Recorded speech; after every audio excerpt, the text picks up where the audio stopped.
ਸੱਚੇ ਮਲ ਜਨਮ ਜਨਮ ਦੀ ਤੁਧ ਡਿਠੇ ਸੱਚੇ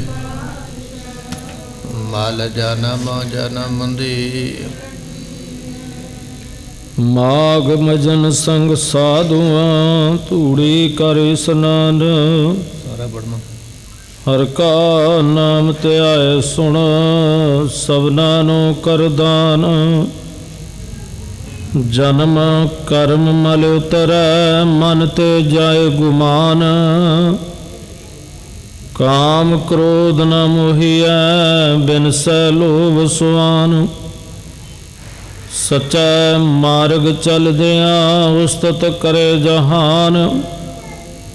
68 ਤੀਰਥ ਸਗਲ ਪੁਨ ਜੀ ਦਇਆ ਪ੍ਰਵਾਨ। ਜਿਸਨੂੰ ਦੇਵੈ ਦਇਆ ਕਰ ਸੋਈ ਪੁਰਖ ਸੁਜਾਨ। ਜਿਨਾ ਮਿਲਿਆ ਪ੍ਰਭ ਆਪਣਾ ਨਾਨਕ ਤਿਨ ਕੁਰਬਾਨ।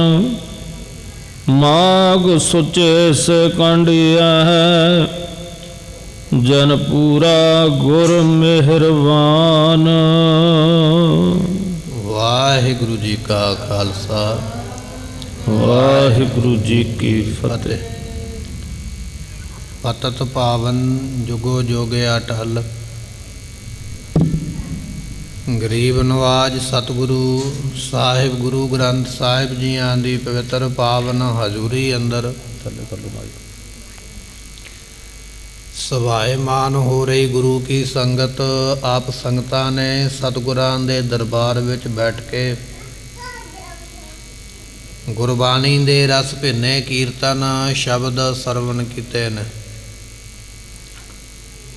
ਅੱਜ ਆਪਾਂ ਨੂੰ ਮਾਘ ਮਹੀਨੇ ਦੀ ਸੰਗਰਾਂਦ ਦਾ ਜੋ ਦਿਹਾੜਾ ਹੈ ਪ੍ਰਾਪਤ ਹੋ ਰਿਹਾ ਹੈ।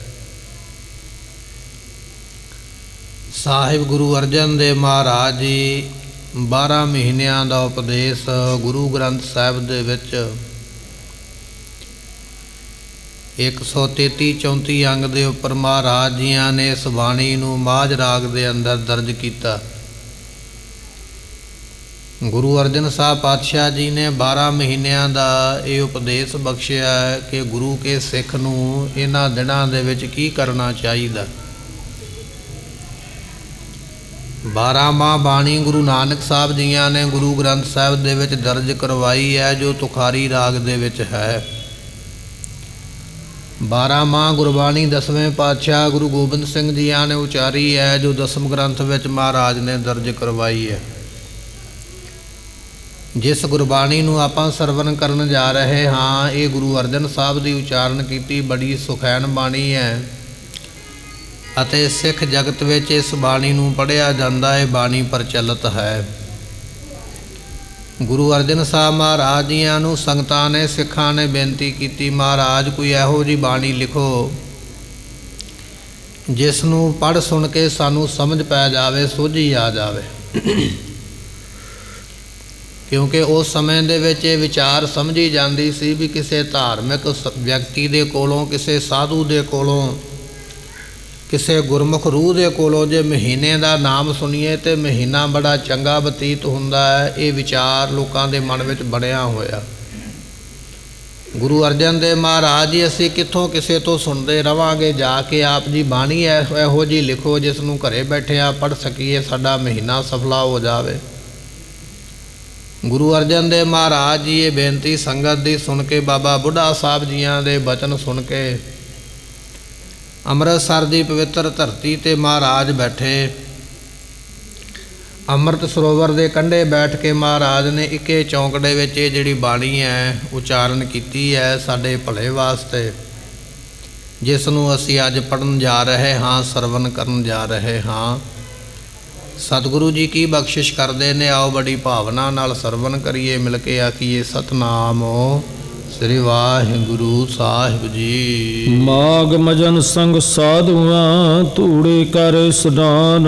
ਸਤਿਗੁਰੂ ਜੀ ਬਖਸ਼ਿਸ਼ ਕਰਦੇ, ਗੁਰਮੁਖਾ ਹੈ ਜਿਹੜਾ ਮਾਘ ਦਾ ਮਹੀਨਾ ਤੈਨੂੰ ਪ੍ਰਾਪਤ ਹੋਇਆ, ਇਹਦੇ ਵਿੱਚ ਇਸ਼ਨਾਨ ਦਾ ਬੜਾ ਵੱਡਾ ਮਹਾਤਮ ਜਿਹੜਾ ਨਾ ਹਿੰਦੂ ਮਤ ਜਾਂ ਹੋਰ ਕਈ ਮਤਾਂ ਧਰਮਾਂ ਵਿੱਚ ਸਮਝਿਆ ਜਾਂਦਾ। ਪ੍ਰਾਗਰਾਜ ਵਰਗੇ ਸਥਾਨ ਨੇ, ਗੰਗਾ ਵਰਗੇ ਸਥਾਨ ਨੇ, ਗੋਦਾਵਰੀ ਵਰਗੇ ਸਥਾਨਾਂ 'ਤੇ ਜਾ ਕੇ ਲੋਕ ਇਸ਼ਨਾਨ ਕਰਦੇ ਅਤੇ ਆਪਣੇ ਆਪ ਨੂੰ ਸਫਲਾ ਸਮਝਦੇ ਹਨ। ਸਤਿਗੁਰੂ ਪਾਤਸ਼ਾਹ ਕਹਿਣ ਲੱਗੇ, ਗੁਰੂ ਕਿਹਾ ਸਿੱਖਾ ਤੇਰੇ ਵਾਸਤੇ ਸਾਧੂਆਂ ਦੇ ਚਰਨਾਂ ਦੀ ਧੂੜੀ ਜਿਹੜੀ ਹੈ ਨਾ, ਇਹ ਸਾਰਿਆਂ ਤੋਂ ਵੱਡਾ ਇਸ਼ਨਾਨ ਹੈ। ਜਨਮ ਜਨਮ ਕੀ ਇਸ ਮਨ ਕੋ ਮਲ ਲਾਗੀ, ਕਾਲਾ ਹੋਹਾ ਸਿਆਹੋ। ਇਹ ਤੇਰਾ ਜਿਹੜਾ ਮਨ ਹੈ ਨਾ, ਪਾਪਾਂ ਦੇ ਨਾਲ ਮੈਲਾ ਕਾਲਾ ਹੋਇਆ, ਬਾਹਰ ਦੇ ਇਸ਼ਨਾਨ ਦੇ ਨਾਲ ਇਹਨੇ ਸਾਫ਼ ਕੋਈ ਨਹੀਂ ਹੋਣਾ। ਕਬੀਰ ਸਾਹਿਬ ਜੀ ਇੱਕ ਉਦਾਹਰਨ ਦਿੰਦੇ ਨੇ, ਕਹਿਣ ਲੱਗੇ, ਗੁਰਬਾਣੀ ਦਾ ਉਹਨਾਂ ਦਾ ਬਚਨ ਹੈ, ਕਹਿਣ ਲੱਗੇ ਬਾਹਰੋਂ ਇਸ਼ਨਾਨ ਕਰਨ ਦੇ ਨਾਲ ਕੀ ਪ੍ਰਾਪਤ ਹੋਵੇਗਾ। ਇੱਕ ਵਾਰੀ ਸਾਧੂ ਆ ਗਏ ਕਬੀਰ ਸਾਹਿਬ ਦੇ ਕੋਲ, ਕਹਿਣ ਲੱਗੇ ਅਸੀਂ ਇਸ਼ਨਾਨ ਕਰਨ ਚੱਲੇ ਹਾਂ, ਚਲੋ ਸਾਡੇ ਨਾਲ ਚਲੋ। ਤੇ ਕਬੀਰ ਸਾਹਿਬ ਜੀ ਕਹਿਣ ਲੱਗੇ, ਮੇਰੇ ਕੋਲ ਇੱਕ ਕੌੜ ਤੁਮਾ ਹੈ, ਇੱਕ ਸੰਤਰੇ ਵਰਗਾ ਫਲ ਹੁੰਦਾ, ਉਸ ਨੂੰ ਕੌੜ ਤੁਮਾ ਆਖਿਆ ਜਾਂਦਾ, ਬੜਾ ਕੌੜਾ ਹੁੰਦਾ। ਮੇਰਾ ਕੌੜ ਤੁਮਾ ਲੈ ਜਾਓ, ਇਹਦਾ ਇਸ਼ਨਾਨ ਕਰਵਾ ਦਿਓ, ਮੇਰੇ ਕੋਲ ਜਾਣ ਦਾ ਸਮਾਂ ਨਹੀਂ ਹੈ। ਸਮਝਣ ਵਾਸਤੇ, ਸਮਝਾਉਣ ਵਾਸਤੇ ਵੀ ਬਾਹਰ ਦੇ ਇਸ਼ਨਾਨ ਦਾ ਕੀ ਫਲ ਪ੍ਰਾਪਤ ਹੁੰਦਾ। ਉਹ ਸਾਧੂ ਜਿਹੜੇ ਸਨ ਚਲੇ ਗਏ ਵੱਖ-ਵੱਖ ਤੀਰਥਾਂ 'ਤੇ ਜਾ ਕੇ ਇਸ਼ਨਾਨ ਕਰਦੇ। ਉਹ ਜਿਹੜਾ ਕੌੜ ਤੁਮੇ ਦਾ ਫਲ ਕਬੀਰ ਸਾਹਿਬ ਜੀ ਨੇ ਦਿੱਤਾ ਸੀ, ਜਿੱਥੇ ਟੁੱਬੀ ਲਾਉਂਦੇ ਉਸ ਫਲ ਦਾ ਇਸ਼ਨਾਨ ਕਰਵਾ ਲੈਂਦੇ। ਜਦੋਂ ਸਾਰੇ ਤੀਰਥਾਂ ਦੀ ਯਾਤਰਾ ਕਰਕੇ ਵਾਪਸ ਆ ਗਏ ਤੇ ਉਹਨਾਂ ਸਾਧੂਆਂ ਨੇ ਉਹ ਕੌੜ ਤੁਮੇ ਦਾ ਫਲ ਲਿਆ ਕੇ ਕਬੀਰ ਸਾਹਿਬ ਜੀ ਨੂੰ ਦਿੱਤਾ। ਕਹਿਣ ਲੱਗੇ ਵੀ ਇਸ਼ਨਾਨ ਕਰਾ ਲਿਆ ਏ। ਤੇ ਕਬੀਰ ਸਾਹਿਬ ਜੀ ਕਹਿੰਦੇ ਬੈਠ ਜਾਓ, ਫਿਰ ਭੋਜਨ ਛਕ ਕੇ ਜਾਇਓ। ਘਰ ਦੇ ਵਿੱਚ ਬੜਾ ਸੋਹਣਾ ਲੰਗਰ ਪ੍ਰਸ਼ਾਦਾ ਬਣਵਾਇਆ, ਉਹਨਾਂ ਸਾਧੂਆਂ ਨੂੰ ਛਕਾਇਆ ਤੇ ਛਕਣ ਤੋਂ ਮਗਰੋਂ ਜਿਹੜਾ ਕੌੜ ਤੁਮਾ ਸੀ ਨਾ, ਥੋੜ੍ਹਾ ਥੋੜ੍ਹਾ ਕੱਟ ਕੇ ਸਾਰਿਆਂ ਦੀ ਥਾਲੀ ਵਿੱਚ ਰੱਖਿਆ ਵੀ ਇਹ ਵੀ ਛਕ ਲਓ। ਤੇ ਜਦੋਂ ਉਹਨਾਂ ਨੇ ਰੋਟੀ ਤੋਂ ਪ੍ਰਸ਼ਾਦੇ ਤੋਂ ਮਗਰੋਂ ਕੌੜ ਤੁਮੇ ਨੂੰ ਮੂੰਹ ਵਿੱਚ ਪਾਇਆ ਤੇ ਉਹ ਤੇ ਕੌੜਾ ਸਾਰੇ ਥੂ ਥੂ ਕਰਨ ਲੱਗ ਪਏ, ਨਾਲੇ ਗੁੱਸੇ ਵਿੱਚ ਆ ਗਏ ਵੀ ਇਹ ਸਾਡੇ ਨਾਲ ਕਿਹੋ ਜਿਹਾ ਮਜ਼ਾਕ ਕੀਤਾ, ਮਖੌਲ ਕੀਤਾ। ਕਬੀਰ ਸਾਹਿਬ ਜੀ ਕਹਿਣ ਲੱਗੇ ਕੀ ਗੱਲ ਹੋਈ ਹੈ। ਕਹਿੰਦੇ ਇਹ ਤੇ ਬਹੁਤ ਕੌੜਾ ਹੈ। ਕਹਿਣ ਲੱਗੇ ਮੈਂ ਤੇ ਤੁਹਾਡੇ ਕੋਲੋਂ ਸੁਣ ਕੇ ਆਪ ਹੈਰਾਨ ਹੋ ਗਿਆ ਵੀ ਇਹ ਤੇ 68 ਤੀਰਥਾਂ ਦਾ ਇਸ਼ਨਾਨ ਵੀ ਕਰ ਆਇਆ, ਹਾਲੇ ਵੀ ਅੰਦਰੋਂ ਕੌੜਾ, ਅਜੇ ਵੀ ਮਿੱਠਾ ਨਹੀਂ ਹੋਇਆ, ਇਹਨੂੰ ਤੇ ਮਿੱਠਾ ਹੋ ਜਾਣਾ ਚਾਹੀਦਾ ਸੀ। ਇਹ ਉਹਨਾਂ ਨੇ ਸਮਝਾਇਆ ਵੀ ਜਿਵੇਂ ਕੌੜ ਤੁਮੇ ਦਾ ਬਾਹਰੋਂ ਇਸ਼ਨਾਨ ਕਰਾਇਆ, ਅੰਦਰੋਂ ਕੁੜੱਤਣ ਨਹੀਂ ਗਈ। ਬੰਦਿਆ ਬਾਹਰੋਂ ਤੇ ਟੁੱਬੀਆਂ ਤੂੰ ਵੀ ਬੜੀਆਂ ਡੱਡੂ ਵਾਂਗ ਮਾਰਦਾ ਜਾ ਕੇ, ਪਰ ਅੰਦਰ ਦੀ ਮੈਲ ਜਿਹੜੀ ਹੈ ਨਾ, ਅੰਦਰ ਦੀ ਕੁੜੱਤਣ ਜਿਹੜੀ ਹੈ ਨਾ, ਉਹ ਕੌੜ ਤੁਮੇ ਵਾਂਗ ਛੱਡਦਾ ਨਹੀਂ ਹੈ। ਧਾਰਮਿਕ ਸਥਾਨ ਤੇ ਚਲਾ ਗਿਆ ਹੈ, ਨੱਕ ਫੜ ਕੇ ਟੁੱਬੀ ਤੇ ਲਾਉਂਦਾ। ਮੈਂ 5 ਟੁੱਬੀਆਂ ਲਾਈਆਂ। ਆਪਾਂ ਨੂੰ ਵੀ ਕਈ ਵਾਰ ਇਹ ਗੱਲ ਸੁਣਨ ਵਾਸਤੇ ਮਿਲਦੀ ਹੈ ਨਾ ਵੀ ਹੇਮਕੁੰਡ ਸਰੋਵਰ ਦਾ ਪਾਣੀ ਬੜਾ ਠੰਡਾ, ਬਰਫ਼ ਨਾਲੋਂ ਵੀ ਜ਼ਿਆਦਾ ਠੰਡਾ। ਤੇ ਲੋਕ ਇਹ ਗੱਲ ਆ ਕੇ ਕਹਿੰਦੇ ਨੇ ਵੀ ਲੋਕਾਂ ਦੇ ਕੋਲੋਂ ਨਹੀਂ ਲੱਗੀਆਂ, ਮੈਂ 5 ਟੁੱਬੀਆਂ ਲਾਈਆਂ ਸਨ ਉਹਦੇ ਵਿੱਚ ਵੜ ਕੇ, ਇੰਨੇ ਠੰਡੇ ਪਾਣੀ ਵਿੱਚ ਐਡੀ ਵੱਡੀ ਮੁਸ਼ੱਕਤ ਕਰਕੇ ਆਇਆ। 5 ਟੁੱਬੀਆਂ ਤੇ ਲਾਈਆਂ, ਪਰ ਮਨ ਦਾ ਕਿੰਨਾ ਕੁ ਇਸ਼ਨਾਨ ਕਰਵਾਇਆ। ਉੱਥੋਂ ਲੈ ਕੇ ਕੀ ਆਇਆ, ਗਿਆਨ ਕੀ ਤੈਨੂੰ ਮਿਲਿਆ, ਸੋਝੀ ਕੀ ਮਿਲੀ, ਸਮਝ ਕੀ ਮਿਲੀ, ਇਸ ਗੱਲ ਤੋਂ ਤੂੰ ਬੇਖਬਰ ਹੈ। ਮਹਾਰਾਜ ਕਹਿਣ ਲੱਗੇ ਭਾਈ ਬਾਹਰ ਦੇ ਇਸ਼ਨਾਨ ਦੇ ਨਾਲ ਗੱਲ ਕੋਈ ਨਹੀਂ ਉਹ ਬੰਨੀ, ਬਾਹਰ ਦਾ ਇਸ਼ਨਾਨ ਤੇ ਤੂੰ ਕਰਤੇ ਜ਼ਰੂਰ ਲਿਆ, ਗਿਣਤੀ ਵਿੱਚ ਆ ਗਿਆ।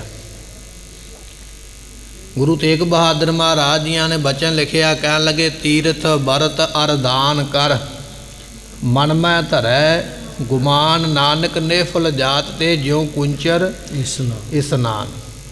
ਹਾਥੀ ਬਹੁਤ ਵੱਡਾ, ਸਾਡੇ ਘਰ ਵਿੱਚ ਨਿੱਕਾ ਵੱਡਾ ਕੋਈ ਜੀਵ ਜੰਤੂ ਅਸੀਂ ਪਾਲਦੇ ਹਾਂ ਨਾ, ਕੁੱਤਾ ਵਗੈਰਾ ਪਾਲਦੇ ਹਾਂ, ਤੇ ਕੁੱਤੇ ਨੂੰ ਝੱਟ ਹੀ ਨਵਾਇਆ ਜਾ ਸਕਦਾ ਛੋਟਾ ਜਿਹਾ, ਪਰ ਹਾਥੀ ਤੇ ਬੜਾ ਵੱਡਾ। ਮੁਹਾਵਤ ਨੂੰ ਸਾਰਾ ਦਿਨ ਲੱਗ ਗਿਆ ਹਾਥੀ ਨੂੰ ਨਵਾਉਂਦਿਆਂ। ਸਾਰਾ ਦਿਨ ਖਪਦਾ ਰਿਹਾ ਵੀ ਮੈਂ ਹਾਥੀ ਆਪਣਾ ਬੜਾ ਸੋਹਣਾ ਬਣਾਉਣਾ। ਜਦੋਂ ਉਸ ਹਾਥੀ ਦਾ ਇਸ਼ਨਾਨ ਸਾਰਾ ਦਿਨ ਲਾ ਕੇ ਕੀਤਾ ਤੇ ਸ਼ਾਮ ਨੂੰ ਪਾਣੀ ਵਿੱਚੋਂ ਬਾਹਰ ਕੱਢਿਆ, ਨਦੀ ਵਿੱਚੋਂ ਬਾਹਰ ਕੱਢਿਆ, ਹਾਥੀ ਨੇ ਆਉਂਦੇ ਹੀ ਆਪਣੇ ਸਿਰ ਦੇ ਵਿੱਚ ਮਿੱਟੀ ਸਵਾਹ ਚੋਕੇ ਪਾ ਕੇ ਫਿਰ ਪਹਿਲੇ ਵਾਂਗ ਗੰਦਾ ਹੋ ਗਿਆ। ਮਹਾਰਾਜ ਕਹਿਣ ਲੱਗੇ ਮੁਹਾਵਤ ਨੂੰ ਸਾਰਾ ਦਿਨ ਲੱਗ ਗਿਆ ਹਾਥੀ ਨਵਾਉਂਦਿਆਂ, ਪਰ ਹਾਥੀ ਨੇ 1 ਮਿੰਟ ਦੇ ਵਿੱਚ ਖੇ ਆਪਣੇ ਸਿਰ ਵਿੱਚ ਪਾਲੀ ਗੰਦਾ ਹੋ ਗਿਆ। ਇਸੇ ਤਰ੍ਹਾਂ ਬੰਦਿਆ ਜਦੋਂ ਤੂੰ ਤੀਰਥ ਯਾਤਰਾ ਕਰਦਾ, ਯਾਤਰਾ 5 ਮਿੰਟਾਂ ਵਿੱਚ ਨਹੀਂ ਹੋ ਜਾਂਦੀ। ਯਾਤਰਾ ਜਾਣ ਵਾਸਤੇ ਕਈ ਦਿਨ ਲੱਗ ਜਾਂਦੇ ਜਾਂਦਿਆਂ, ਕਈ ਦਿਨ ਆਉਂਦਿਆਂ ਲੱਗ ਜਾਂਦੇ, ਕਈ ਦਿਨ ਉੱਥੇ ਲੱਗ ਜਾਂਦੇ। 1 ਮਹੀਨਾ ਲਾਇਆ ਯਾਤਰਾ ਕਰਦਿਆਂ, ਪਰ 1 ਮਹੀਨੇ ਦੀ ਯਾਤਰਾ ਤੋਂ ਮਗਰੋਂ ਮਨ ਵਿੱਚ ਹੰਕਾਰ ਆ ਗਿਆ ਵੀ ਮੈਂ ਹੀ ਕੀਤੀ ਹੈ, ਮੇਰੇ ਵਰਗੀ ਯਾਤਰਾ ਕੋਈ ਕਰ ਨਹੀਂ ਸਕਿਆ। ਤੇ ਜਿਵੇਂ ਹਾਥੀ ਨੂੰ ਸਾਰਾ ਦਿਨ ਇਸ਼ਨਾਨ ਕਰਵਾਇਆ, ਪਰ 1 ਮਿੰਟ ਦੇ ਵਿੱਚ ਹੀ ਉਹ ਗੰਦਾ ਕਾਲਾ ਹੋ ਗਿਆ। 1 ਮਹੀਨੇ ਦੀ ਕੀਤੀ ਯਾਤਰਾ 1 ਮਿੰਟ ਦੇ ਵਿੱਚ ਹੀ ਖਰਾਬ ਕਰ ਲਈ। ਸਿਰਫ ਇੰਨੀ ਗੱਲ ਮਨ ਵਿੱਚ ਆ ਗਈ ਵੀ ਮੇਰੇ ਵਰਗੀ ਯਾਤਰਾ ਨਹੀਂ ਮੈਂ ਹੀ ਕਰ ਸਕਿਆ, ਹੋਰ ਕੋਈ ਕਰ ਹੀ ਨਹੀਂ ਸਕਿਆ। ਤੇ ਫਿਰ ਉਹ ਤੀਰਥ ਦੀ ਕੀਤੀ ਯਾਤਰਾ ਕੀਤਾ, ਇਸ਼ਨਾਨ, ਤੈਨੂੰ ਕੀ ਲਾਭ ਹੋਇਆ? ਤੇਰੇ ਮਨ ਵਿੱਚ ਹੰਕਾਰ ਆ ਗਿਆ। ਤੀਰਥ ਦੂਜਾ ਬਚਨ ਮਹਾਰਾਜ ਨੇ ਵਰਤਿਆ, ਵਰਤ। ਤੇ ਜਿਹੜੇ ਲੋਕ ਵਰਤ ਰੱਖਦੇ ਨੇ ਨਾ ਉਹਨਾਂ ਨੂੰ ਪੁੱਛ ਕੇ ਵੇਖੋ, ਸਵੇਰ ਤੋਂ ਸ਼ਾਮ ਤੱਕ ਭੁੱਖੇ ਰਹਿਣਾ ਪੈਂਦਾ। ਤੇ ਜਦੋਂ ਸ਼ਾਮ ਪੈ ਜਾਂਦੀ ਹੈ ਨਾ, ਚੰਦਰਮਾ ਕਿਤੇ ਚੜ੍ਹੇ ਨਾ, ਤੇ ਜਿਹੜੀਆਂ ਬੀਬੀਆਂ ਰੱਖਦੀਆਂ ਨੇ ਉਹ ਕੰਧਾਂ ਦੇ ਚੜ੍ਹ ਵੇਂਦੀਆਂ ਵੀ ਕਿਹੜੇ ਬੰਨਿਓ ਨਿਕਲੇ ਤੇ ਛੇਤੀ ਨਾਲ ਵਰਤ ਤੋੜੀਏ। ਸਵੇਰ ਤੋਂ ਲੈ ਕੇ ਸ਼ਾਮ ਤੱਕ ਭੁੱਖ ਸਹਾਰੀ ਹੈ, 12-14 ਘੰਟੇ ਲੱਗ ਗਿਆ ਵੀ ਖਾਣਾ ਕੁਝ ਨਹੀਂ ਹੈ। ਭਾਵੇਂ ਕਿ ਵਰਤ ਰੱਖਣਾ ਸਿੱਖ ਮੱਤ ਵਿੱਚ ਮਨਾਹੀ ਹੈ, ਪਰ ਆਪਾਂ ਉਦਾਹਰਨ ਵਾਸਤੇ ਸਮਝਦੇ ਪਏ ਹਾਂ ਵੀ ਜਿਹਨੇ ਵਰਤ ਰੱਖਿਆ 12-14 ਘੰਟੇ ਭੁੱਖਾ ਰਿਹਾ।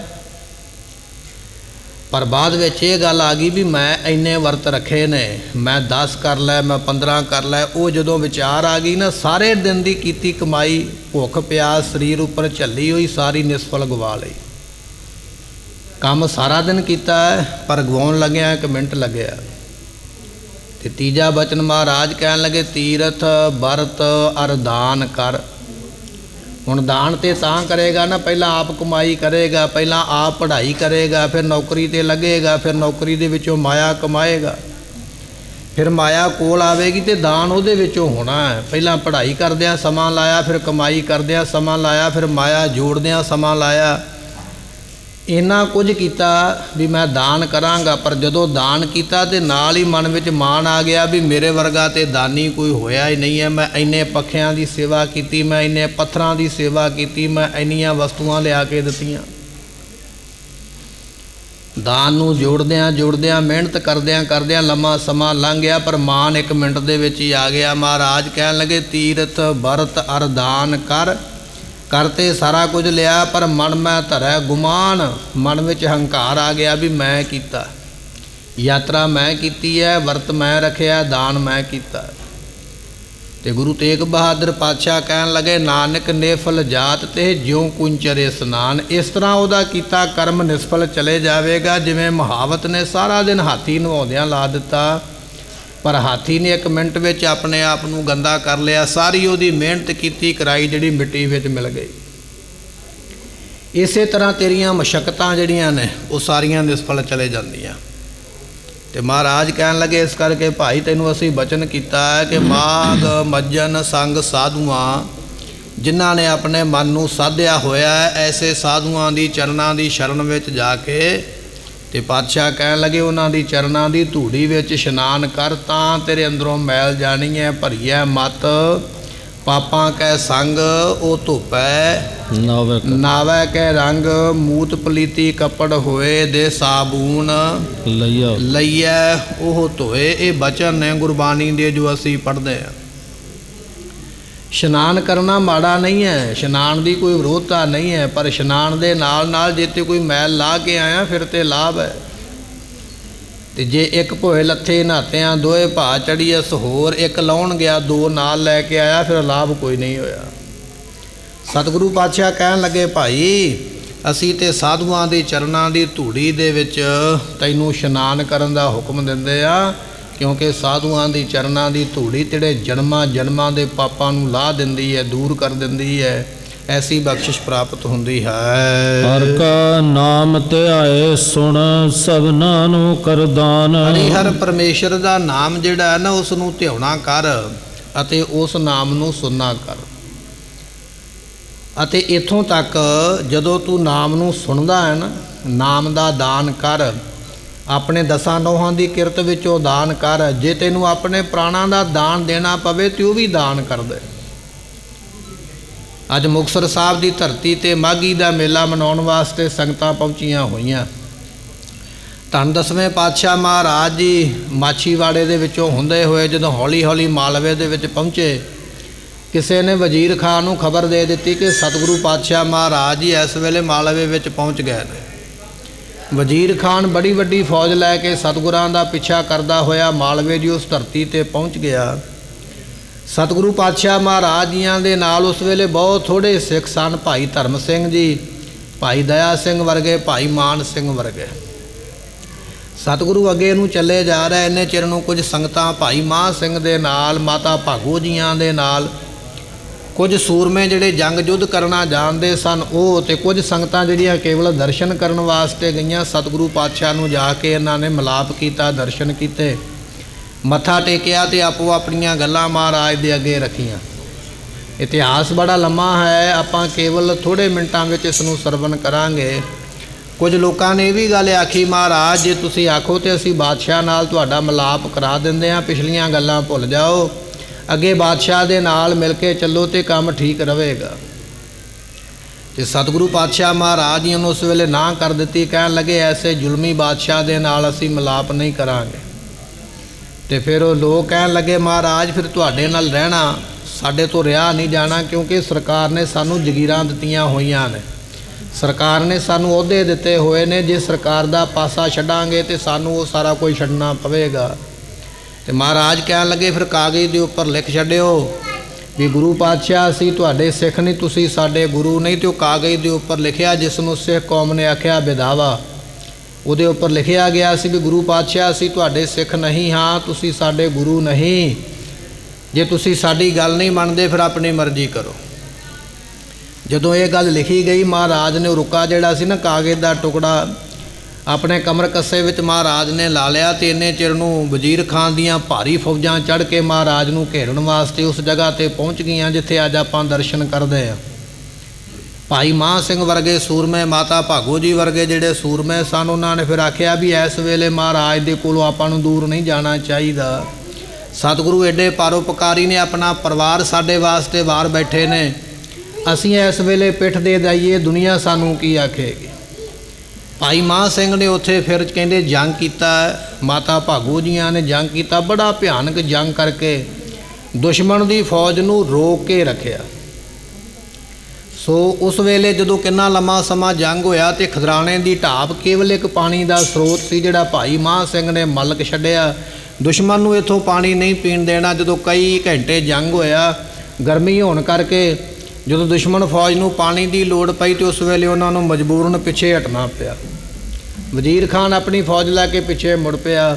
ਸਤਿਗੁਰੂ ਪਾਤਸ਼ਾਹ ਜਦੋਂ ਜੰਗ ਮੈਦਾਨ ਵਿੱਚ ਪਹੁੰਚੇ, ਭਾਈ ਮਹਾਂ ਸਿੰਘ ਫੱਟੜ ਸਨ ਮਹਾਰਾਜ ਜੀਆਂ ਦੇ, ਉਸ ਵੇਲੇ ਸਰੂਪ ਦਾ ਧਿਆਨ ਧਾਰਨ ਕਰਕੇ ਸਤਿਗੁਰਾਂ ਨੂੰ ਯਾਦ ਕਰ ਰਹੇ ਸਨ। ਭਾਈ ਮਹਾਂ ਸਿੰਘ ਵੀ ਸੱਚੇ ਪਾਤਸ਼ਾਹ ਕਿਰਪਾ ਕਰੋ ਮੈਨੂੰ ਦਰਸ਼ਨ ਦੇਵੋ। ਨੇਤਰ ਬੰਦ ਨੇ, ਅੱਖਾਂ ਦੇ ਵਿੱਚ ਮਿੱਟੀ ਘੱਟਾ ਤੇ ਅੱਖਾਂ ਸੁੱਜੀਆਂ ਹੋਈਆਂ, ਜੰਗ ਦੇ ਵਿੱਚ ਕਈ ਤਰ੍ਹਾਂ ਦੇ ਜ਼ਖਮ ਹੋ ਚੁੱਕੇ ਸਰੀਰ ਦੇ ਉੱਪਰ, ਮਾੜੇ ਮਾੜੇ ਸਾਹ ਆਉਂਦੇ ਪਏ, ਪਰ ਭਾਈ ਮਹਾਂ ਸਿੰਘ ਜੀ ਸਤਿਗੁਰਾਂ ਨੂੰ ਯਾਦ ਕਰਦੇ ਪਏ। ਉਸ ਵੇਲੇ ਇੱਕ ਸਿੱਖ ਨੇ ਆ ਕੇ ਦੱਸਿਆ, ਮਹਾਰਾਜ ਜੀਓ ਬਾਕੀ ਸਿੱਖ ਤੇ ਸ਼ਹੀਦੀਆਂ ਪ੍ਰਾਪਤ ਕਰ ਗਏ ਨੇ, ਇੱਕ ਸਿੱਖ ਦੀ ਹਾਲੇ ਜਾਨ ਬਾਕੀ ਆ, ਆਪ ਜੀ ਨੂੰ ਯਾਦ ਕਰਦਾ ਪਿਆ। 10ਵੇਂ ਪਾਤਸ਼ਾਹ ਮਹਾਰਾਜ ਝੱਟ ਪਹੁੰਚੇ ਭਾਈ ਮਹਾਂ ਸਿੰਘ ਦੇ ਕੋਲ, ਮਹਾਰਾਜ ਜੀ ਬੀਰਾਸਨ ਲਾ ਕੇ ਬੈਠ ਗਏ। ਭਾਈ ਮਹਾਂ ਸਿੰਘ ਜੀਆਂ ਦੇ ਪਵਿੱਤਰ ਸੀਸ ਨੂੰ ਮਹਾਰਾਜ ਨੇ ਆਪਣੀ ਗੋਦੀ ਵਿੱਚ ਰੱਖਿਆ, ਰੁਮਾਲ ਦੇ ਨਾਲ ਮਹਾਰਾਜ ਜੀਆਂ ਨੇ ਇਹਦਾ ਚਿਹਰਾ ਸਾਫ਼ ਕੀਤਾ। ਤੇ ਭਾਈ ਮਹਾਂ ਸਿੰਘ ਵਾਰ-ਵਾਰ ਕਹਿ ਰਿਹਾ, ਮਹਾਰਾਜ ਸਾਹਿਬ ਜੀ ਦਰਸ਼ਨ ਦੇਵੋ, ਮੈਂ ਤੁਹਾਨੂੰ ਬੇਨਤੀ ਕਰਨੀ ਚਾਹੁੰਦਾ। 10ਵੇਂ ਪਾਤਸ਼ਾਹ ਮਹਾਰਾਜ ਉਸ ਵੇਲੇ ਬੋਲੇ, ਕਹਿਣ ਲੱਗੇ ਮਹਾਂ ਸਿੰਘ ਜੀ ਅਸੀਂ ਆ ਗਏ ਹਾਂ, ਦੱਸੋ ਕੀ ਚਾਹੀਦਾ। ਤੇਰੀ ਕੁਰਬਾਨੀ ਤੋਂ ਬੜੇ ਖੁਸ਼ ਹੋਏ ਹਾਂ, ਜੇ ਤੂੰ ਕਵੇਂ ਤੇ ਤੇਰੀ ਸੈਂਕੜੇ ਸਾਲ ਉਮਰਾਂ ਵਧਾ ਦਈਏ। ਮਹਾਰਾਜ ਜੀਆਂ ਦਾ ਬਚਨ ਹੈ, ਮਾਰੈ ਰੱਖੈ ਏਕੋ ਆਪ, ਸਤਿਗੁਰਾਂ ਦੇ ਹੱਥ ਵਿੱਚ ਹੀ ਹੈ ਮਾਰਨਾ ਔਰ ਰੱਖ ਲੈਣਾ, ਕਿਉਂਕਿ ਸਮਰੱਥ ਹਨ ਗੁਰੂ ਪਾਤਸ਼ਾਹ ਮਹਾਰਾਜ ਜੀ। ਸੋ ਜਨਮ ਕਾਲ ਕਰ ਜੋੜ, ਹੁਕਮ ਹੋਏ ਸੋ ਮੰਨੈ, ਗੁਰਬਾਣੀ ਦਾ ਬਚਨ ਹੈ। ਮੌਤ ਵੀ ਹੁਕਮ ਮੰਨਦੀ ਹੈ ਗੁਰੂ ਪਾਤਸ਼ਾਹ ਦਾ, ਜਿਵੇਂ ਹੁਕਮ ਹੁੰਦਾ ਉਸੇ ਮੁਤਾਬਕ ਚੱਲਦੀ ਹੈ। ਭਾਈ ਮਹਾਂ ਸਿੰਘ ਨੂੰ ਆਖਿਆ, ਕਹਿਣ ਲੱਗੇ ਜੇ ਕਵੇਂ ਤੇ ਸੈਂਕੜੇ ਸਾਲ ਉਮਰਾਂ ਦਈਏ। ਕਹਿਣ ਲੱਗਾ ਨਹੀਂ ਮਹਾਰਾਜ ਇਹ ਮੈਨੂੰ ਲੋੜ ਨਹੀਂ ਹੈ, ਮੈਨੂੰ ਉਮਰਾਂ ਨਹੀਂ ਚਾਹੀਦੀ ਹੈ, ਵੱਡੀ ਉਮਰਾਂ ਨੂੰ ਕੀ ਕਰਾਂਗਾ। ਜੇ ਜੁਗ ਚਾਰੇ ਯਾਰ ਦਾ ਹੋਰ ਦਸੂਣੀ ਹੋਏ, ਨਵਾਂ ਖੰਡਾਂ ਵਿੱਚ ਜਾਣੀ ਹੈ ਨਾਲ ਚੱਲੈ ਸਭ ਕੋਏ। ਤੁਹਾਡੀ ਬਾਣੀ ਦਾ ਬਚਨ ਹੈ ਵੀ ਉਮਰਾਂ ਜਿੰਨੀ ਮਰਜ਼ੀ ਲੰਮੀ ਹੋ ਜਾਵੇ, ਜੇ ਰੱਬ ਨਹੀਂ ਨਜ਼ਰ ਆਇਆ ਤੇ ਲੰਮੀ ਉਮਰਾਂ ਦਾ ਕੀ ਕਰਨਾ ਹੈ। ਸਤਿਗੁਰਾਂ ਨੇ ਦੂਜਾ ਬਚਨ ਕੀਤਾ, ਭਾਈ ਮਹਾਂ ਸਿੰਘ ਜੀ ਆਖੇ ਧਰਤੀ ਦਾ ਜਾਂ ਸਵਰਗਾਂ ਦਾ ਰਾਜ ਤੈਨੂੰ ਬਖਸ਼ ਦਈਏ, ਤੇਰੀ ਸੇਵਾ ਤੋਂ ਬੜੇ ਪ੍ਰਸੰਨ ਹੋਏ ਆ।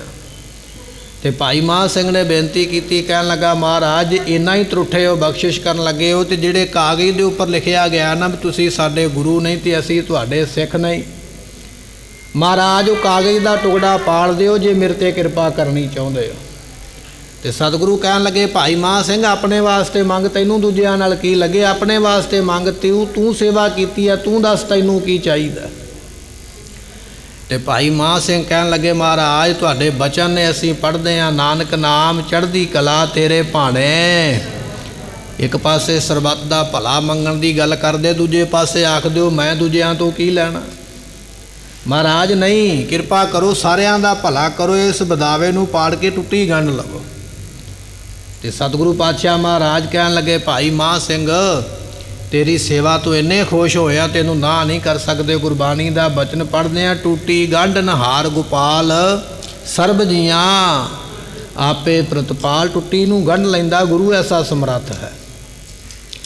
ਭਾਈ ਮਹਾਂ ਸਿੰਘ ਦੇ ਸਾਹਮਣੇ ਬਦਾਵੇ ਨੂੰ ਪਾੜਦਿਆਂ ਹੋਇਆਂ ਨਾਲ ਹੀ ਵਰ ਦਿੱਤਾ। ਕਹਿਣ ਲੱਗੇ ਜਿੱਥੇ ਅਸੀਂ ਮਾਝੇ ਦੀ ਸਿੱਖੀ ਨੂੰ ਜੋੜਿਆ ਭਾਈ ਮਹਾਂ ਸਿੰਘ ਜੀ, ਉਥੇ ਇਸ ਮਾਝੇ ਦੀ ਧਰਤੀ ਤੇ ਬੜੇ ਬੜੇ ਮਹਾਨ ਸੂਰਮੇ ਹੁਣ ਪੈਦਾ ਹੋਣਗੇ, ਜਿਹੜੇ ਗੁਰੂ ਕੀ ਸਿੱਖੀ ਦੇ ਵਿੱਚ ਬੜੇ ਨਿਪੁੰਨ ਹੋਣਗੇ ਅਤੇ ਬੜੀ ਉਹਨਾਂ ਦੀ ਚੜ੍ਹਦੀ ਕਲਾ ਹੋਵੇਗੀ। ਇਹ ਵਰ ਮਹਾਰਾਜ ਜੀਆਂ ਨੂੰ ਉਸ ਵੇਲੇ ਬਖਸ਼ਿਆ। ਸਤਿਗੁਰੂ ਪਾਤਸ਼ਾਹ ਮਹਾਰਾਜ ਜੀਆਂ ਦੀ ਇਸ ਸੇਵਾ ਤੋਂ ਬੜੇ ਖੁਸ਼ ਹੋਏ। ਭਾਈ ਮਹਾਂ ਸਿੰਘ ਦੀ ਸੇਵਾ ਤੋਂ ਸਤਿਗੁਰੂ ਬੜੇ ਪ੍ਰਸੰਨ ਹੋਏ।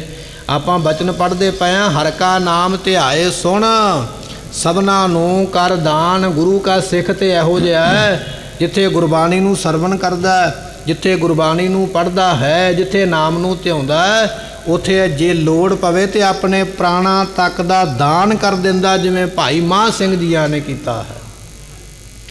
ਕਾਹਦੇ ਵਾਸਤੇ? ਦੂਜਿਆਂ ਦੇ ਭਲੇ ਵਾਸਤੇ। ਮੇਰੀ ਜਾਨ ਜਾਂਦੀ ਚਲੀ ਜਾਵੇ ਪਰ ਮਹਾਰਾਜ ਭਲਾ ਸਾਰਿਆਂ ਦਾ ਕਰੋ।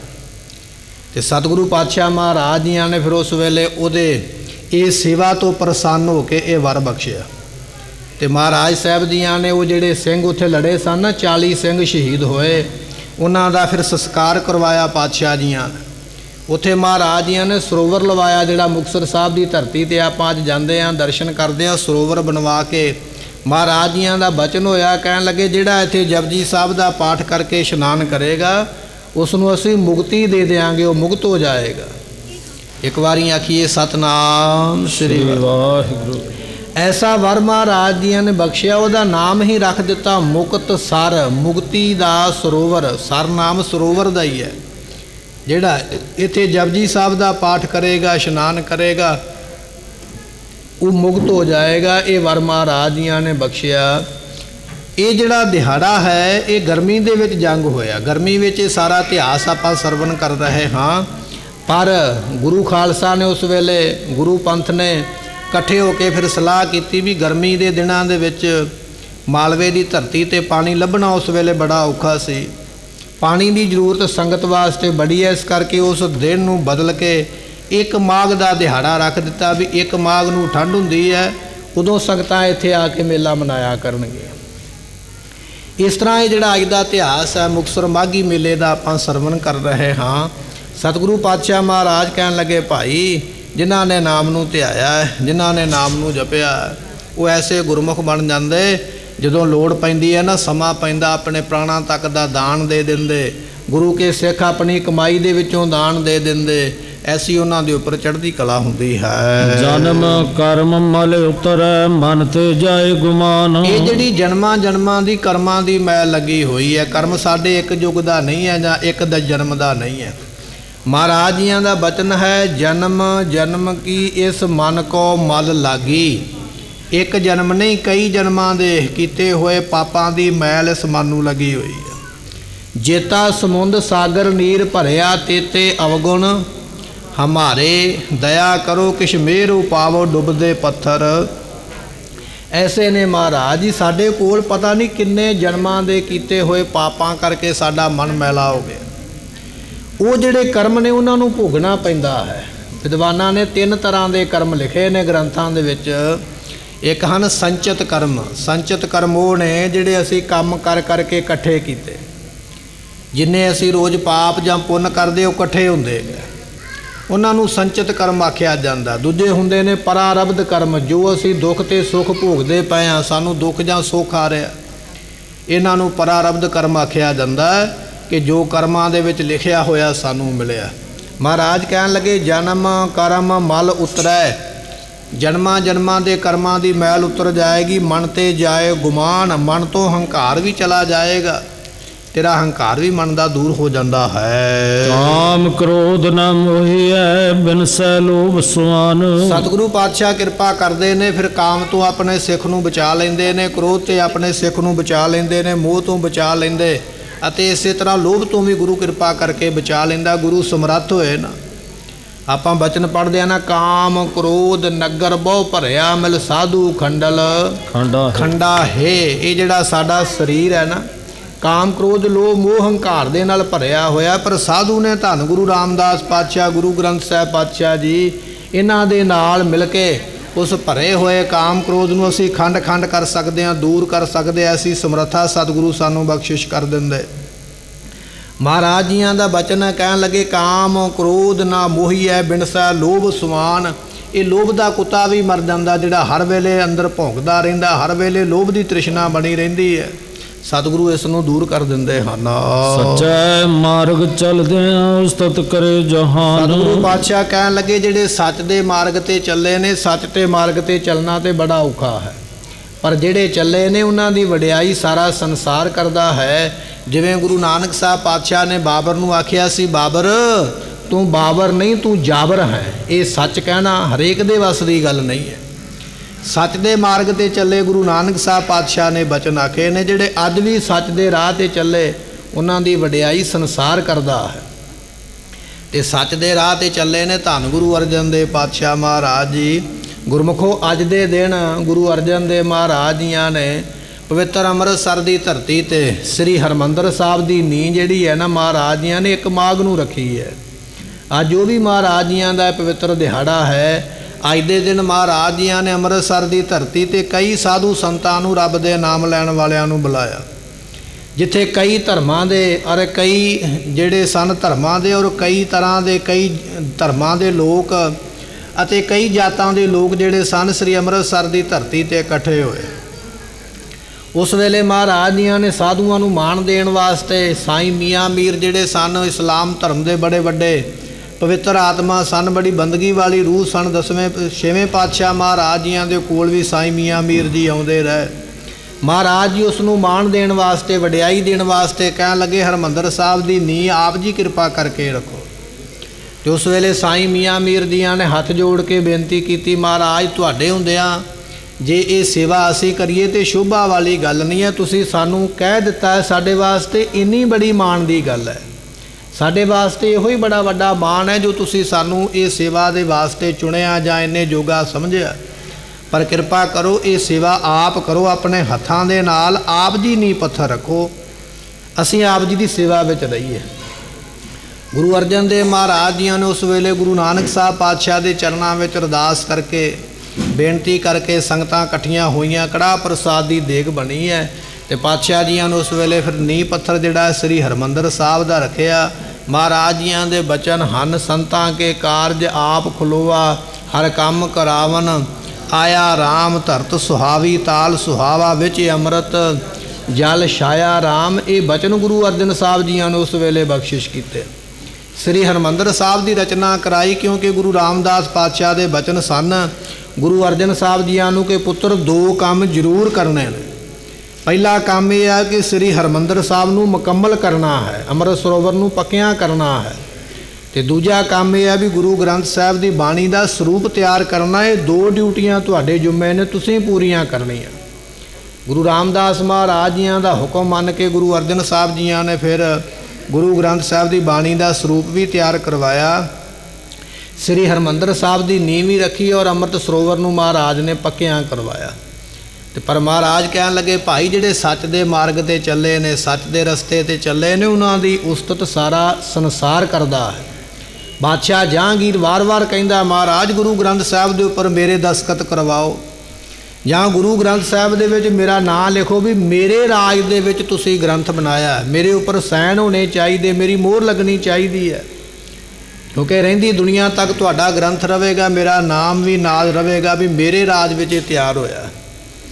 ਤੇ ਗੁਰੂ ਅਰਜਨ ਸਾਹਿਬ ਪਾਤਸ਼ਾਹ ਕਹਿਣ ਲੱਗੇ, ਸਾਡੇ ਸਤਿਗੁਰਾਂ ਦੀ ਬਾਣੀ ਦਾ ਬਚਨ ਹੈ, ਜੈਸੀ ਮੈਂ ਆਵੈ ਖਸਮ ਕੀ ਬਾਣੀ ਤੈਸੜਾ ਕਰੀ, ਗਿਆਨ ਵੇ ਲਾਲੋ। ਸਾਡੇ ਬਚਨ ਵੀ ਗੁਰਬਾਣੀ ਦੇ ਵਿੱਚ ਨੇ, ਧੁਰ ਕੀ ਬਾਣੀ ਆਈ ਤਿੰਨ ਸਗਲੀ ਚਿੰਤ ਮਟਾਈਏ। ਬਾਣੀ ਸਾਡੀ ਨਹੀਂ ਹੈ, ਸਾਡੇ ਵੱਸ ਕੁਝ ਨਹੀਂ ਹੈ। ਬਾਦਸ਼ਾਹ ਤੇ ਨਿਰੰਕਾਰ ਦੀ ਬਾਣੀ ਹੈ, ਅਕਾਲ ਪੁਰਖ ਦੀ ਬਾਣੀ ਹੈ। ਇਹ ਕਿਸੇ ਸਮੇਂ ਜਾਂ ਸੀਮਾ ਵਿੱਚ ਨਹੀਂ ਆਉਂਦੀ ਹੈ। ਇਹਦੇ ਉੱਪਰ ਕਿਸੇ ਦਾ ਨਾਮ ਨਹੀਂ ਲਿਖਿਆ ਜਾ ਸਕਦਾ, ਕਿਸੇ ਦੇ ਦਸਤਖਤ ਨਹੀਂ ਹੋ ਸਕਦੇ। ਹੁਣ ਸੱਚ ਦੇ ਉੱਪਰ ਚੱਲਣਾ, ਸੱਚ ਕਹਿਣਾ ਬੜਾ ਔਖਾ ਹੈ। ਸਤਿਗੁਰਾਂ ਦੇ ਬਚਨ ਸੁਣ ਕੇ ਜਹਾਂਗੀਰ ਚੁੱਪ ਕਰ ਗਿਆ, ਪਰ ਚੰਦੂ ਦੀਵਾਨ ਵਰਗੇ ਦੁਸ਼ਟ ਜਿਹੜੇ ਸਨ, ਮਹਾਰਾਜ ਦੇ ਨਾਲ ਈਰਖਾ ਕਰਦਿਆਂ ਹੋਇਆਂ ਇਤਿਹਾਸ ਆਪਾਂ ਸਰਵਣ ਕਰਦੇ ਹਾਂ ਵੀ ਸਤਿਗੁਰੂ ਪਾਤਸ਼ਾਹ ਜੀ ਲਾਹੌਰ ਦੇ ਵਿੱਚ ਜੋਤੀ ਜੋਤ ਸਮਾ ਗਏ। ਮਹਾਰਾਜ ਲਿਖਦੇ ਪਏ, ਕਹਿਣ ਲੱਗੇ ਸੱਚਾ ਮਾਰਗ ਚੱਲਦਿਆਂ ਉਸਤਤ ਕਰੇ ਜਹਾਨ। ਜਿਹੜੇ ਸੱਚ ਦੇ ਰਾਹ 'ਤੇ ਚੱਲਦੇ ਨੇ ਉਹਨਾਂ ਦੇ ਰਸਤੇ ਵਿੱਚ ਮੁਸ਼ੱਕਤਾਂ ਤੇ ਕਈ ਆਉਂਦੀਆਂ ਨੇ, ਰੁਕਾਵਟਾਂ ਤੇ ਕਈ ਆਉਂਦੀਆਂ ਨੇ। ਈਰਖਾਲੂ ਤੇ ਪਾਪੀ ਲੋਕ ਕਈ ਤਰ੍ਹਾਂ ਦੇ ਕਸ਼ਟ ਤੇ ਦੁੱਖ ਵੀ ਦਿੰਦੇ ਨੇ, ਪਰ ਅਸਲ ਵਿੱਚ ਵਡਿਆਈ ਵੀ ਸੰਸਾਰ ਵਿੱਚ ਉਹਨਾਂ ਦੀ ਹੁੰਦੀ ਹੈ ਜਿਹੜੇ ਸੱਚ ਦੇ ਰਸਤੇ 'ਤੇ ਚੱਲੇ। ਜਿਵੇਂ ਧੰਨ ਗੁਰੂ ਅਰਜਨ ਸਾਹਿਬ ਦੀ ਵਡਿਆਈ ਅੱਜ ਆਪਾਂ ਸਰਵਣ ਕਰ ਰਹੇ ਹਾਂ। 68 ਤੀਰਥ ਸਗਲ ਪੁੰਨ ਜੀ ਦਇਆ ਪ੍ਰਵਾਨ। ਮਹਾਰਾਜ ਕਹਿਣ ਲੱਗੇ ਜੀਵ ਦੇ ਉੱਪਰ ਕੀਤੀ ਗਈ ਦਇਆ 68 ਤੀਰਥਾਂ ਦਾ ਫਲ ਘਰ ਬੈਠਿਆਂ ਪ੍ਰਾਪਤ ਹੁੰਦਾ ਹੈ। ਜੀਵ ਦੇ ਉੱਪਰ ਦਇਆ ਕੀ ਕਰਨੀ ਵੀ ਕਿਸੇ ਮਰਦੇ ਹੋਏ ਨੂੰ ਬਚਾ ਦੇਣਾ। ਵੈਸੇ ਤਾਂ ਸਾਡਾ ਸੁਭਾਅ ਉਲਟ ਹੋ ਗਿਆ, ਅਸੀਂ ਜਿਉਂਦੇ ਨੂੰ ਮਾਰਦੇ ਹਾਂ। ਆਪਣੀ ਜ਼ੁਬਾਨ ਦੇ ਸਵਾਦ ਵਾਸਤੇ ਮੁਰਗੇ ਦਾ ਕਤਲ ਕੀਤਾ ਜਾਂਦਾ, ਬੱਕਰੇ ਦਾ, ਤਿੱਤਰ ਬਟੇਰੇ ਕਈ ਕੁਝ ਮਾਰਿਆ ਜਾਂਦਾ। ਆਪਣੀ ਜ਼ੁਬਾਨ ਦੇ ਸਵਾਦ ਵਾਸਤੇ ਸਗੋਂ ਜੀਵ ਹੱਤਿਆ ਕਰਦੇ ਹਾਂ। ਪਰ ਮਹਾਰਾਜ ਕਹਿਣ ਲੱਗੇ ਨਹੀਂ, ਸਗੋਂ ਜੀਵ ਨੂੰ ਦਾਨ ਦੇ ਉਹਦੀ ਜ਼ਿੰਦਗੀ ਦਾ, ਤਾਂ ਕਿ ਉਹ ਵੱਧ ਜਾਵੇ, ਉਹਨੂੰ ਹੋਰ ਜ਼ਿੰਦਗੀ ਪ੍ਰਾਪਤ ਹੋ ਜਾਵੇ। ਜਦੋਂ ਤੂੰ ਕਿਸੇ ਮਰਦੇ ਨੂੰ ਜੀਵਨ ਦਾਨ ਦੇਵੇਂਗਾ ਤੇ ਪਾਤਸ਼ਾਹ ਕਹਿਣ ਲੱਗੇ ਉਸ ਵੇਲੇ ਤੈਨੂੰ 68 ਤੀਰਥਾਂ ਦਾ ਫਲ ਪ੍ਰਾਪਤ ਹੋਵੇਗਾ। ਇਸਲਾਮ ਧਰਮ ਦੇ ਵਿੱਚ ਇਹ ਘਟਨਾ ਆਉਂਦੀ ਹੈ। ਕਹਿਣ ਲੱਗੇ ਰਹਿਬਾ ਨਾਮ ਦੀ ਇੱਕ ਲੜਕੀ ਹੈ ਜਿਹੜੀ ਰੱਬ ਨੂੰ, ਖੁਦਾ ਨੂੰ ਮੰਨਣ ਵਾਲੀ ਹੈ। ਇੱਕ ਦਿਨ ਰਸਤੇ 'ਤੇ ਜਾ ਰਹੀ ਸੀ ਤੇ ਉਹਨੇ ਕੀ ਵੇਖਿਆ ਵੀ ਬਿੱਲੀ ਦੇ ਨਿੱਕੇ ਨਿੱਕੇ ਬਲੂੰਗੜੇ, ਬਿੱਲੀ ਦੇ ਬੱਚੇ ਪਿਆਸੇ ਮਰਦੇ ਪਏ। ਬਿੱਲੀ ਮਾਂ ਕੋਲ ਨਹੀਂ ਹੈ ਬੱਚਿਆਂ ਦੇ, ਬੱਚੇ ਪਿਆਸ ਦੇ ਨਾਲ ਮਰਦੇ ਪਏ, ਜਾਨ ਨਿਕਲਦੀ ਪਈ ਹੈ। ਤੇ ਉਹ ਰਹਿਬਾ ਲੜਕੀ ਜਿਹੜੀ ਸੀ ਨਾ, ਉਹਦੇ ਮਨ ਵਿੱਚ ਦਇਆ ਆ ਗਈ। ਇਸਲਾਮ ਦੇ ਗ੍ਰੰਥ ਵਿੱਚ ਇਹ ਘਟਨਾ, ਇਹ ਸਾਖੀ ਦਰਜ ਹੈ। ਕਹਿਣ ਲੱਗੇ ਵੀ ਉਹਦੇ ਮਨ ਵਿੱਚ ਦਇਆ ਆ ਗਈ, ਜੇ ਇਹਨਾਂ ਬੱਚਿਆਂ ਦੇ ਮੂੰਹ ਵਿੱਚ ਪਾਣੀ ਨਾ ਪਾਇਆ ਗਿਆ ਤੇ ਮਰ ਜਾਣਗੇ। ਹੁਣ ਪਾਣੀ ਪਾਉਣ ਵਾਸਤੇ ਕੋਲ ਕੋਈ ਭਾਂਡਾ ਨਹੀਂ ਹੈ, ਨਾ ਕੋਈ ਵਸਤੂ ਕੋਲ ਹੈ ਵੀ ਮੈਂ ਪਾਣੀ ਖੂਹ ਦੇ ਵਿੱਚੋਂ ਕਿਵੇਂ ਕੱਢਾਂ ਤੇ ਇਹਨਾਂ ਦੇ ਮੂੰਹ ਵਿੱਚ ਕਿਵੇਂ ਪਾਵਾਂ। ਤੇ ਕਹਿਣ ਲੱਗੇ ਉਸਨੇ ਕੀ ਵੇਖਿਆ ਵੀ ਮੇਰੇ ਸਿਰ ਦੇ ਵਾਲ ਜਿਹੜੇ ਨੇ ਬੜੇ ਲੰਮੇ ਲੰਮੇ ਵਾਲ ਨੇ। ਆਪਣੇ ਸਿਰ ਦੇ ਵਾਲ ਖਿੱਚੇ, ਉਹਨਾਂ ਦੀ ਇੱਕ ਪਤਲੀ ਤੇ ਲੰਮੀ ਰੱਸੀ, ਇੱਕ ਡੋਰੀ ਬਣਾਈ ਤੇ ਉਹ ਡੋਰੀ ਨੂੰ ਪਾਣੀ ਵਿੱਚ ਸੁੱਟਦੀ ਹੈ। ਜਿੰਨਾ ਕੁ ਵਾਲਾਂ ਨੂੰ ਪਾਣੀ ਲੱਗ ਜਾਂਦਾ ਉਹਨੂੰ ਬਾਹਰ ਕੱਢ ਲੈਂਦੀ ਹੈ, ਨਿਚੋੜਦੀ ਹੈ ਤੇ ਉਹਨਾਂ ਬੱਚਿਆਂ ਦੇ ਮੂੰਹ ਦੇ ਵਿੱਚ ਬੂੰਦ ਬੂੰਦ ਕਰਕੇ ਪਾਣੀ ਪਾਉਂਦੀ ਹੈ ਵੀ ਇਹ ਬੱਚੇ ਨੇ, ਇਹ ਮਰ ਨਾ ਜਾਣ ਪਿਆਸ ਦੇ ਨਾਲ, ਇਹਨਾਂ ਨੂੰ ਮੈਂ ਜੀਵਨ ਦਾਨ ਦੇਣਾ ਹੈ। ਇੱਕ ਉਹ ਹਿਰਦਾ ਹੈ, ਇੱਕ ਉਹ ਸਰੀਰ ਹੈ ਜਿਹੜਾ ਦੂਜੇ ਨੂੰ ਮਰਨ ਤੋਂ ਬਚਾਉਂਦਾ ਪਿਆ ਹੈ। ਇੱਕ ਸਰੀਰ ਉਹ ਹੈ ਜਿਹੜਾ ਜ਼ੁਬਾਨ ਦੇ ਸਵਾਦ ਵਾਸਤੇ ਦੂਜੇ ਨੂੰ ਮਾਰਦਾ ਪਿਆ ਹੈ। ਤੇ ਕਹਿਣ ਲੱਗੇ ਜਦੋਂ ਉਹ ਬੂੰਦਾਂ ਬੱਚਿਆਂ ਦੇ ਮੂੰਹ ਵਿੱਚ ਪਾਈਆਂ, ਉਹਨਾਂ ਨੂੰ ਜੀਵਨ ਦਾਨ ਮਿਲਿਆ। ਇੰਨੇ ਚਿਰ ਨੂੰ ਮੁਹੰਮਦ ਸਾਹਿਬ ਜੀ ਆ ਗਏ ਮੱਕੇ ਦੇ ਦਰਸ਼ਨ ਕਰਨ ਵਾਸਤੇ। ਵਿਦਵਾਨ ਕਹਿੰਦੇ ਨੇ ਉਸ ਵੇਲੇ ਮੱਕਾ ਆਪਣੀ ਜਗ੍ਹਾ 'ਤੇ ਨਹੀਂ ਹੈ। ਤੇ ਜਿਹੜੇ ਉੱਥੋਂ ਦੇ ਪੁਜਾਰੀ ਸਨ, ਸੇਵਾ ਕਰਨ ਵਾਲੇ, ਉਹਨਾਂ ਨੂੰ ਪੁੱਛਿਆ ਮਜ਼ਾਰਾਂ ਨੂੰ, ਕਹਿਣ ਲੱਗੇ ਵੀ ਮੱਕਾ ਕਿੱਥੇ ਆ, ਦਿਖਾਈ ਨਹੀਂ ਦਿੰਦਾ।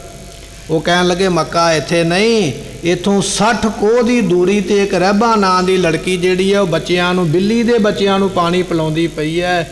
ਉਹਦੀ ਐਡੀ ਵੱਡੀ ਦਇਆ ਵੇਖ ਕੇ ਇਹ ਮੱਕਾ ਜਿਹੜਾ ਉਹਨੂੰ ਦਰਸ਼ਨ ਦੇਣ ਵਾਸਤੇ ਉੱਥੇ ਗਿਆ ਹੋਇਆ। ਇੱਕ ਵਾਰੀ ਆਖੀਏ ਸਤਨਾਮ ਸ੍ਰੀ ਵਾਹਿਗੁਰੂ। ਜਿਹਨੇ ਜੀਵ 'ਤੇ ਦਇਆ ਕੀਤੀ ਹੈ ਉਹਨੂੰ ਧਾਰਮਿਕ ਸਥਾਨ ਵੀ ਆ ਕੇ ਦਰਸ਼ਨ ਦਿੰਦਾ ਹੈ ਵੀ ਇਹਦਾ ਭਲਾ ਹੋ ਜਾਵੇ, ਇਹਨੂੰ ਦਰਸ਼ਨ ਦੇਵਾਂ। ਜਿਹਨੇ ਜੀਵ 'ਤੇ ਦਇਆ ਨਹੀਂ ਨਾ ਕੀਤੀ ਉਹਨੂੰ ਧਾਰਮਿਕ ਸਥਾਨ ਤੋਂ ਵੀ ਰੱਬ ਨਜ਼ਰ ਨਹੀਂ ਆਉਂਦਾ। ਇੱਕ ਉਹ ਹੈ ਜਿਹੜਾ ਜੀਵਨ ਨੂੰ ਦਾਨ ਦਿੰਦਾ ਪਿਆ ਤੇ ਧਾਰਮਿਕ ਸਥਾਨ ਦਰਸ਼ਨ ਦਿੰਦਾ ਪਿਆ। ਇੱਕ ਉਹ ਜੀਵ ਹੈ ਜਿਹੜਾ ਦਇਆ ਨਹੀਂ ਕਰਦਾ, ਉਹਨੂੰ ਧਾਰਮਿਕ ਸਥਾਨ ਦੇ ਵਿੱਚੋਂ ਵੀ ਰੱਬ ਦੀ ਪ੍ਰਾਪਤੀ ਨਹੀਂ ਹੁੰਦੀ ਹੈ। ਮਹਾਰਾਜ ਕਹਿਣ ਲੱਗੇ ਭਾਈ 68 ਤੀਰਥ ਸਗਲ ਪੁੰਨ ਜੀ ਦਇਆ ਪ੍ਰਵਾਨ। ਜਦੋਂ ਜੀਵ 'ਤੇ ਦਇਆ ਕਰਨੀ ਤੇਰੇ ਮਨ ਵਿੱਚ ਆ ਗਈ, ਤੈਨੂੰ ਘਰ ਬੈਠਿਆਂ 68 ਤੀਰਥਾਂ ਦੇ ਇਸ਼ਨਾਨ ਦਾ ਜਿੰਨਾ ਫਲ ਹੁੰਦਾ ਤੈਨੂੰ ਘਰੇ ਬੈਠਿਆਂ ਪ੍ਰਾਪਤ ਹੋਵੇਗਾ। ਪਰ ਜਦੋਂ ਕਿਸੇ ਜੀਵ ਦੇ ਉੱਪਰ ਦਇਆ ਕਰਨੀ ਤੂੰ ਸਿੱਖ ਲਈ। ਇਹ ਦਇਆ ਕੀ ਹੈ? ਠੰਡ ਦੇ ਦਿਨ ਚੱਲਦੇ ਪਏ, ਕੋਈ ਗਰੀਬ ਬੱਚਾ ਨੰਗੇ ਪੈਰੀਂ ਤੁਰਿਆ ਫਿਰਦਾ, ਜਿੰਨੀ ਕੁ ਤੇਰੇ ਕੋਲੋਂ ਹੋ ਸਕਦੀ ਹੈ ਸਹਾਇਤਾ ਉਹਨੂੰ, ਕੋਈ ਜੁੱਤੀ ਕੋਈ ਜੋੜੇ ਦੀ ਕਰ, ਕੋਈ ਠੰਡ ਦੇ ਨਾਲ ਮਰਦਾ ਪਿਆ ਉਹਦੇ ਵਾਸਤੇ ਕਿਸੇ ਮੋਟੇ ਕੱਪੜੇ ਦਾ ਪ੍ਰਬੰਧ ਕਰ। ਇਹ ਹੈ ਦਇਆ। ਜਿਨ੍ਹਾਂ ਨੇ ਕਿਸੇ ਨੂੰ ਦੁਖੀ ਵੇਖ ਕੇ ਦਇਆ ਕੀਤੀ ਹੈ ਉਹਨਾਂ ਨੂੰ ਘਰ ਬੈਠਿਆਂ ਤੀਰਥਾਂ ਦੇ ਫਲ ਜਿਹੜੇ ਪ੍ਰਾਪਤ ਹੁੰਦੇ ਹਨ। ਜਿਸ ਨੂੰ ਦੇਵੈ ਦਇਆ ਕਰ ਸੋਈ ਪੁਰਖ ਸੁਜਾਨ। ਸਤਿਗੁਰੂ ਪਾਤਸ਼ਾਹ ਮਹਾਰਾਜ ਕਹਿਣ ਲੱਗੇ ਜਿਹਦੇ ਉੱਪਰ ਗੁਰੂ ਦਇਆ ਕਰਕੇ ਬਖਸ਼ਿਸ਼ ਦੇਵੇ, ਰਹਿਮਤ ਦੇਵੇ, ਉਹੀ ਹੈ ਭਾਈ ਸਾਰਿਆਂ ਤੋਂ ਸਿਆਣਾ। ਆਪਾਂ ਕਿਉਂ ਬੈਠੇ ਹਾਂ ਗੁਰੂ ਦੀ ਸੰਗਤ ਵਿੱਚ ਆ ਕੇ? ਆਪਣੇ ਘਰੋਂ ਚੱਲ ਕੇ ਆਏ ਹਾਂ, ਸੰਗਤ ਵਿੱਚ ਬੈਠੇ ਹਾਂ, ਪਰਿਕਰਮਾ ਕੀਤੀਆਂ ਨੇ, ਮੱਥਾ ਟੇਕਿਆ ਹੈ। ਉਹਦਾ ਕਾਰਨ ਇਹ ਹੈ ਸਾਡਾ ਗੁਰੂ ਸਾਡੇ ਤੇ ਦਇਆ ਕਰੇ, ਸਾਡੇ ਤੇ ਮਿਹਰ ਕਰੇ,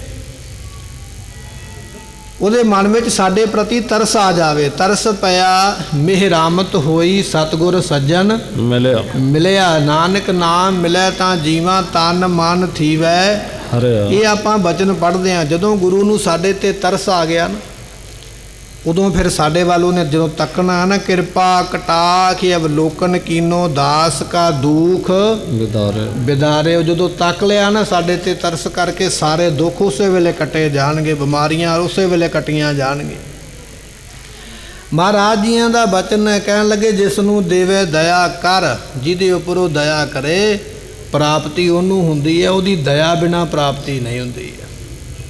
ਅਤੇ ਜਿਹਦੇ 'ਤੇ ਉਹ ਮਿਹਰ ਕਰਦਾ ਉਹ ਪੁਰਖ ਜਿਹੜਾ ਅਕਾਲ ਪੁਰਖ ਹੈ, ਸੁਜਾਨ ਜਿਹੜਾ ਅੰਤਰਜਾਮੀ ਐਸੀ ਬਖਸ਼ਿਸ਼ ਕਰਦਾ ਉਹਦੇ ਬਣ ਜਾਂਦੇ ਹਨ। ਜਿਨ੍ਹਾਂ ਮਿਲਿਆ ਪ੍ਰਭ ਆਪਣਾ ਨਾਨਕ ਤਿਨ ਕੁਰਬਾਨ। ਗੁਰੂ ਪਾਤਸ਼ਾਹ ਕਹਿਣ ਲੱਗੇ ਜਿਨ੍ਹਾਂ ਨੂੰ ਪਰਮੇਸ਼ਰ ਮਿਲਿਆ, ਪਰ ਮਹਾਰਾਜ ਮਿਲਿਆ ਕਿਹਨਾਂ ਨੂੰ ਹੈ? ਜਿਨ੍ਹਾਂ ਨੇ ਆਪਣਾ ਜਾਣਿਆ। ਆਪਾਂ ਕੀ ਕਰਦੇ ਹਾਂ? ਸਾਡਾ ਬਚਨ ਇਹ ਆ ਵੀ ਜੇ ਰੱਬ ਕਿਤੇ ਪ੍ਰਤੱਖ ਆ ਜਾਵੇ ਨਾ ਸਾਡੇ ਸਾਹਮਣੇ, ਇੱਕ ਪਾਸੇ ਸਮਾਨ ਰੱਖ ਦੇਵੇ ਵੀ ਆਹ ਸਮਾਨ ਹੈ ਮਾਇਆ ਧਨ ਪਦਾਰਥ, ਇੱਕ ਪਾਸੇ ਮੈਂ ਬੈਠਾ ਹਾਂ, ਦੱਸ ਤੈਨੂੰ ਕੀ ਚਾਹੀਦਾ? ਅਸੀਂ ਆਖਣਾ ਸਾਨੂੰ ਪਦਾਰਥ ਚਾਹੀਦੇ ਨੇ, ਪਦਾਰਥ ਦੇਣ ਵਾਲਾ ਨਹੀਂ ਚਾਹੀਦਾ। ਸਭ ਕੁਛ ਆਪਣਾ। ਇੱਕ ਰਾਮ ਪਰਾਇਆ। ਮੈਨੂੰ ਰਾਮ ਦੀ ਦਿੱਤੀ ਵਸਤੂ ਚੰਗੀ ਲੱਗਦੀ ਹੈ, ਪਰ ਰਾਮ ਨਹੀਂ ਚੰਗਾ ਲੱਗਦਾ। ਰਾਮ ਤੋਂ ਮੈਂ ਕੀ ਲੈਣਾ ਹੈ?